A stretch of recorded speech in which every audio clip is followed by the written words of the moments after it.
Welcome to the Living Joyfully podcast, where we talk about the intricacies of being in relationship with the people in our lives.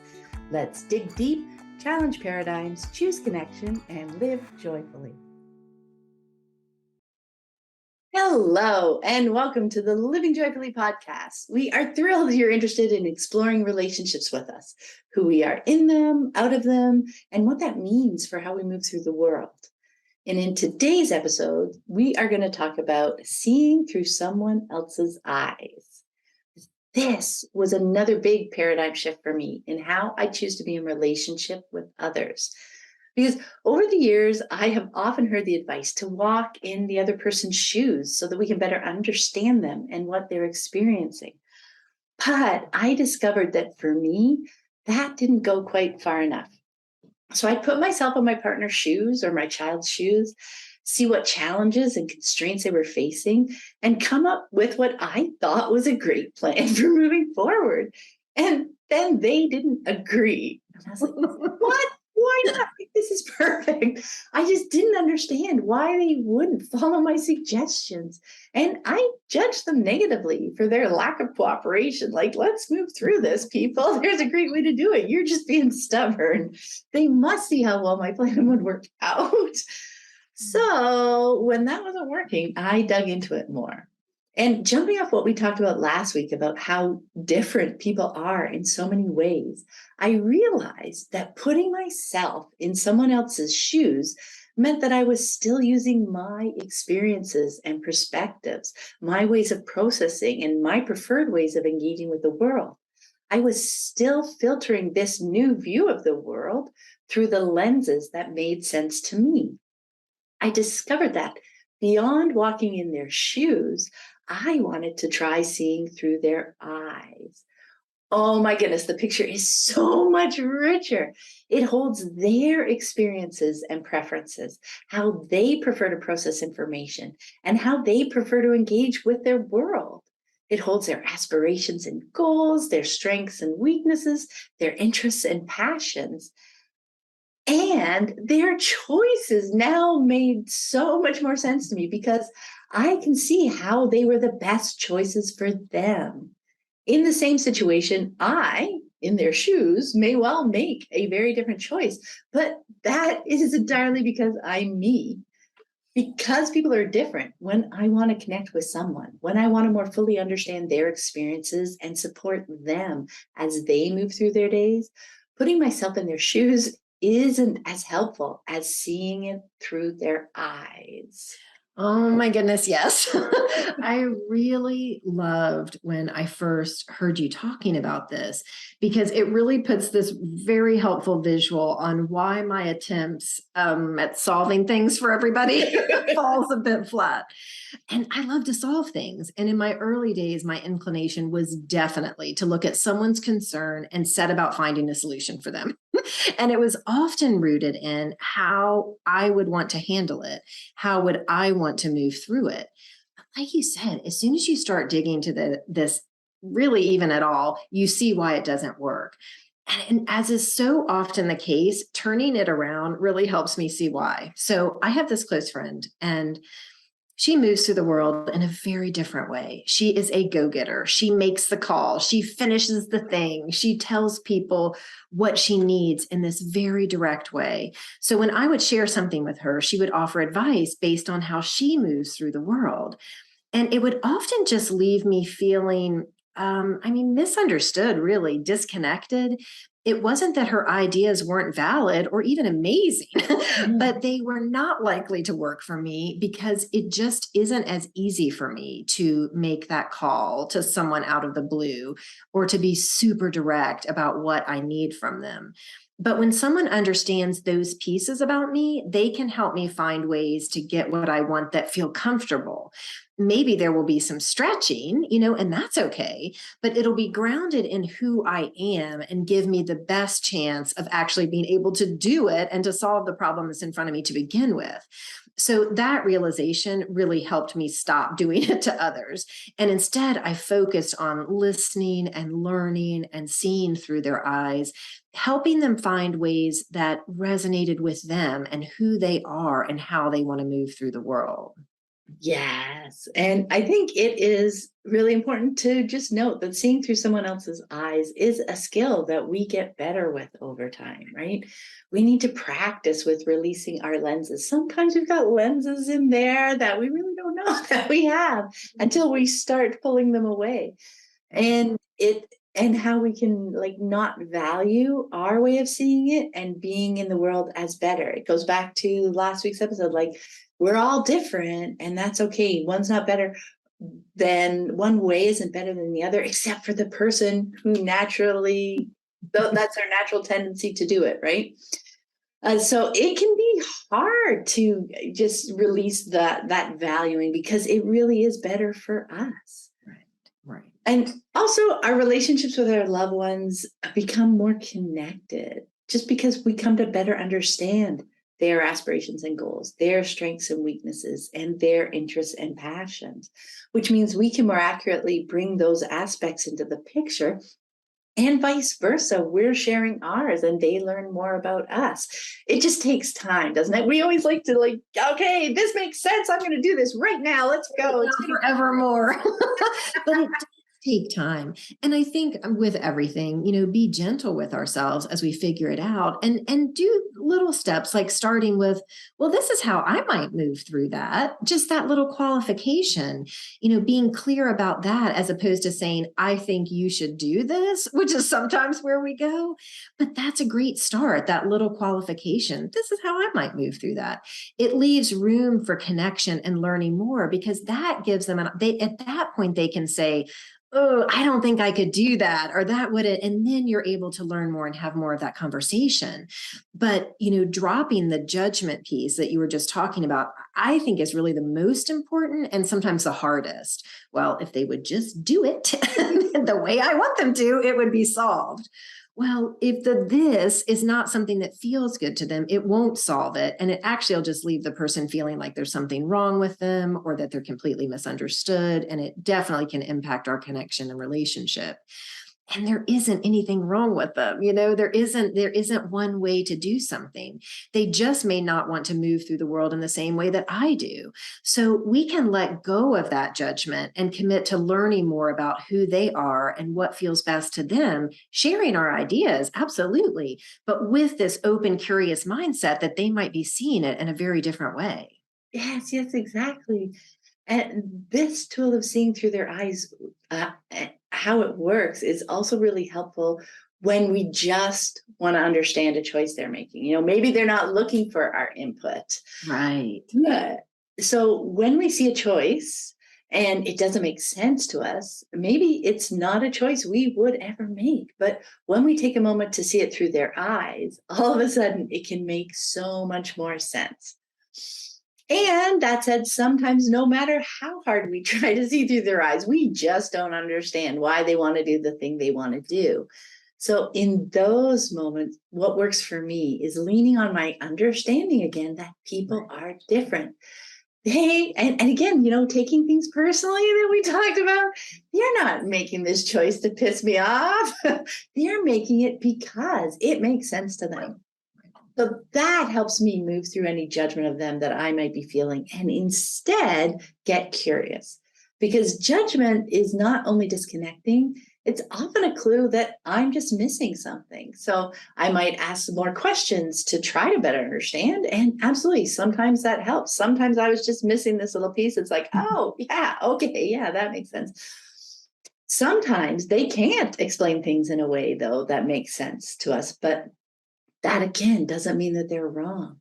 I can choose to trust them to make their own decisions, and we will all learn more as things unfold over time. Like that is beautiful when we see how things unfold, when we see their next step and their next step, we see a bigger picture of what's happening. And if things do go a bit sideways for them, when I'm not bringing that judgmental energy of, I told you so, I had a better idea, when we're not bringing that to the conversation, we can support them as they tweak their path over time to get where they want to go. Or maybe I discover a new aspect of them that I didn't know about. Maybe it's a new aspiration that's been bubbling up. Maybe it's a fear, a new interest, a sensitivity, like we talked about before, that may be developing. So when we're open and curious about the people that we're in relationship with, we all grow and learn and change alongside each other, which is so much more connecting and fun than trying to coax and control each other to do what we think is best. So much, yes. My goal is connection. And part of that is understanding these differences and not only learning to understand, but the next step is really celebrating. And when we can celebrate, even when we don't fully understand, that makes such a difference. The world is richer for us all playing to our strengths and supporting one another to do that. This is especially true for the people we are choosing to share our life with. But for me, it really goes for all people. It's back to that generous assumption and cultivating an open, curious mindset so that we can begin to understand why people are seeing the world differently. Why are they choosing differently? And knowing that those different ways of seeing and doing are not attacks on our way of seeing and doing. Both can and do exist. And to be in relationship with someone celebrating that instead of judging helps us avoid conflicts and misunderstanding. And it really deepens that trust and bond we have with each other because we have we feel deeply understood, which is so important to us as humans often. Yes, so much. Just take a moment to sink into that, and just feel like somebody knowing us to that level, which also includes us knowing ourselves. Yes. Right? We kind of need to get there ourselves before we can even share those pieces of information with others. But as you said, it does help us avoid so much conflict and misunderstanding and taking things personally and judging others and having expectations of others. And instead deepens our connection, deepens our trust, deepens like that whole bond that we have, like even like within our whole family. And then, as you said, it's our choice how deep and strong a relationship we want with anybody who passes through our lives. Like so many of these tools are also useful, at least I have found, in my extended relationships as well. Right. Okay. Yeah. So here are some questions that you might want to ponder as you explore this really fun difference between walking in someone's shoes and seeing through their eyes. So the first one is, take a moment to think about a close friend or a loved one. How would you describe their aspirations and goals, their strengths and weaknesses, and their interests and passions? It's really fun to do that. And then, you know what? It might be really fun to check in with them and say, hey, this is what I'm thinking. This is how I'm seeing you. What have I nailed? What have I maybe gone a little sideways on? It could spark a really, really fun conversation. Fun. Yeah, I think that's a great conversation. Yeah. Especially when we just come at it that way, rather than it coming out after a conflict or around a conflict or something. Right. Like there is no energy and judgment in the air. It's just like, let's have this fun conversation. Okay, next, pick an issue or challenge that you recently navigated with family or friends. What did it look like through your eyes? Now, try see it through the eyes of someone else who was involved. How does it look different? How does it look the same? Why do you think that is? Just start playing with that as well. Where are the places where you see the same things? And where might we see things differently?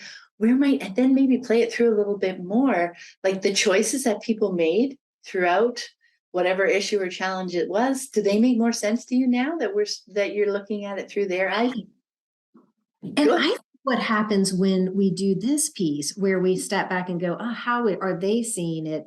It takes some of the charge out of it, because when we're only seeing through our eyes, we're bulldozing down the tunnel of to get to our endpoint. But it's like when we step back and go, oh my gosh, I can see how they're seeing that in a really different way.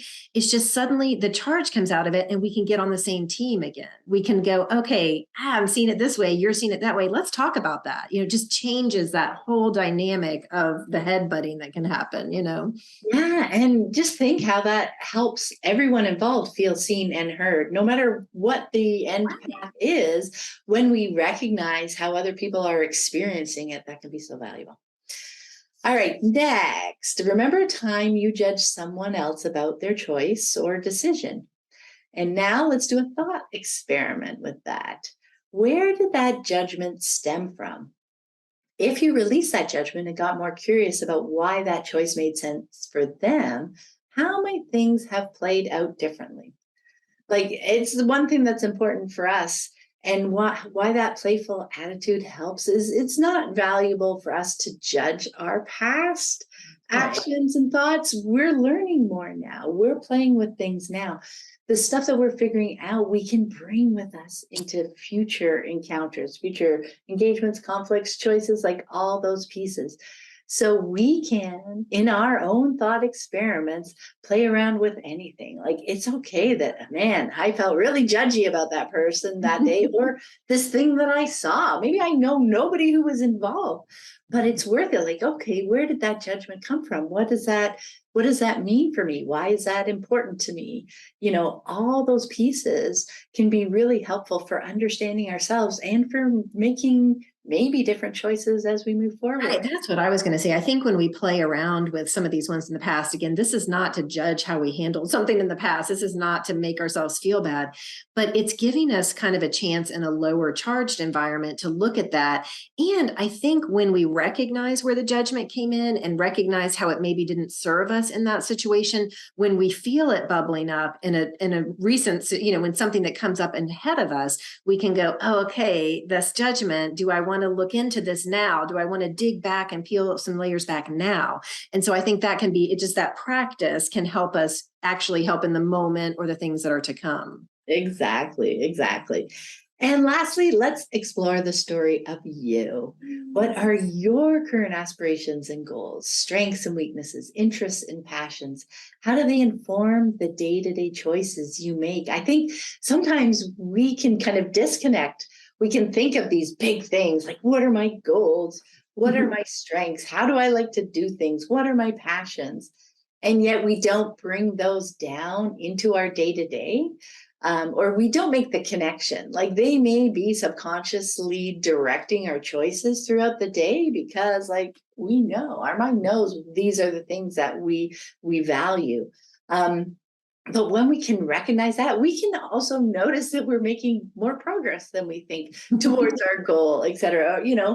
So understanding how all those pieces weave together can be so valuable for ourselves. So it's absolutely helpful to do this. Yeah. And I think too, it kind of reminds me of the priorities episode too, like with that intentionality, we're bringing it. But I think what I really want to say about this question too is, and we'll keep talking about this, like, we need to develop our own self-awareness in order to be able to communicate with our partners. So in order to be able to say what's important to us and what we're doing so that they can understand, because none of us are mind readers. So this work of really digging into what am I excited about? What's making me tick? How am I looking at these things is so valuable on so many layers, for us and for those in our lives. Exactly. Yes. We hope you have so much fun with these questions, and we would be happy to carry on the conversation. Whether you want to comment on YouTube, whether you want to comment on Instagram, we would love to hear some of your processing through these questions if you'd like to share. Definitely. And thank you so much for listening, and we will see you next time. Bye. Thanks so much for listening. We really appreciate you being here with us as we explore ways to improve our relationships and understand ourselves better. You can find us on Instagram at Living Joyfully Podcast, and join us next week as we dig deep, challenge paradigms, choose connection, and live joyfully.